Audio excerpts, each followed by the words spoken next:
चलिए शुरू करते हैं आज की वीडियो। थंबनेल तो आपने देख ही लिए हैं।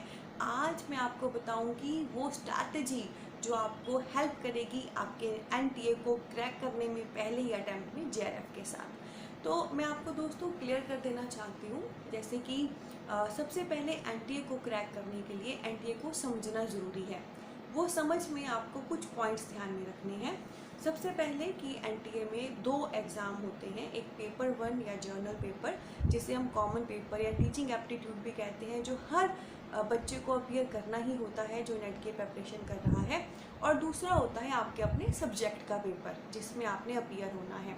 तो एक तो ये चीज़ समझ लीजिए, ये जो दोनों ही पेपर हैं, पेपर 1 और 2, ये दोनों ही इक्वल इम्पॉर्टेंट है। हालांकि जो पेपर 1 है जर्नल, वो 100 मार्क्स का रहता है, उसमें 50 प्रश्न रहते हैं। और जो पेपर 2 है वो 200 मार्क्स का रहता है, उसमें 100 प्रश्न रहते हैं। पर आपने ये नहीं सोचना ये कम मार्क्स का है वो ज़्यादा का है तो मैं इतना ये कर लूँगा वो कर लूँगा, नहीं। आप शुरू से ध्यान रखिए कि शुरू से ही आपको दोनों पे फोकस करना है, ठीक है। तो सबसे पहला स्ट्रैटेजी का स्टेप है कि आपने दोनों पे फोकस करना है। आपने किसी को भी अंडर एस्टिमेट नहीं करना है। आप इसमें से एक भी पेपर छोड़ दोगे, जेआरएफ वगैरह तो भूल जाओ, नेट भी नहीं क्लियर होगा। फिर उसके बाद दूसरा पॉइंट क्या है कि आपने दोनों ही पेपर का सिलेबस पूरा एनालाइज करना है। मतलब यू शुड नो कि आप क्या पढ़ रहे हो और क्यों पढ़ रहे हो। जैसे पेपर 1 में अगर आप पीपल एंड एनवायरनमेंट पढ़ते हो तो क्यों पढ़ते हो, क्यों वो आपको पढ़ा रहा है, क्यों कॉमन पेपर में एनटीए ने उसे रखा है। एंड सिलेबस को पूरा समझता ही हुआ आपने प्रॉपर स्टैंडर्ड रिसोर्सेज चूज़ करने हैं।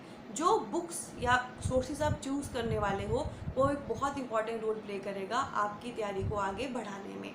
एंड फिर थर्ड नंबर पे आपने दोनों ही पेपर में थ्योरेटिकल एंड एमसीक्यू पे फोकस करना है। दोनों में ही कंटेंट यानी कि थ्योरी भी आपकी तैयार होनी चाहिए, उससे फाउंडेशन बनते हैं, कॉन्सेप्ट मजबूत होते हैं, बेसिक्स बनते हैं।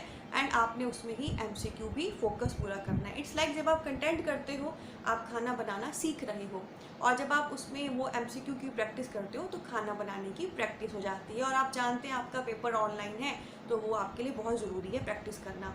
उसके बाद दोस्तों लास्ट स्टेप है रिवीजन, री रिवीजन, कि आप ये जो सारी चीज़ें कर रहे हो उसको बार बार रिवाइज करते